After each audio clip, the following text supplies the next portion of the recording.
Hi అండి. ఈరోజు వీడియోలో ములక్కాడ రసం ఎలా ప్రిపేర్ చేసుకొని చేసి చూపిస్తాను. దీనికోసం స్టవ్ ఆన్ చేసుకుని గిన్నె పెట్టుకొని 4-5 టేబుల్ స్పూన్ల ఆయిల్ యాడ్ చేసుకొని ఆయిల్ బాగా హీట్ అయ్యాక 1 టేబుల్ స్పూన్ దాకా జీలకర్ర ఆవాలను యాడ్ చేసుకొని చిటపటమైన వెంటనే ఒక మీడియం సైజు ఉల్లిపాయని ఇలా చిన్న ముక్కలు కట్ చేసుకొని యాడ్ చేసుకోవాలి.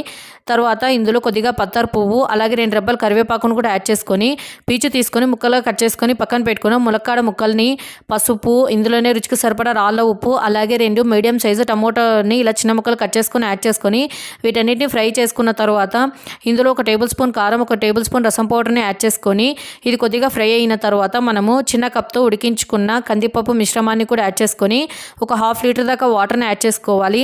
తర్వాత చిన్న నిమ్మకాయ సైజ్ అంతా చింతపండు నుంచి తీసుకున్న రసంని కూడా యాడ్ చేసుకొని ఇందులోనే కొద్దిగా బెల్లము అలాగే కొత్తిమీర తరుగుని కూడా యాడ్ చేసుకొని బాగా వీటిని మరిగించుకొని ములక్కాడను ఉడికించుకున్న తర్వాత సర్వ్ చేసేసుకోవడమే. మీరు ట్రై చేసి ఎలా కుదిరిందో కామెంట్ చేయండి. అలాగే నా ఛానల్ సబ్స్క్రైబ్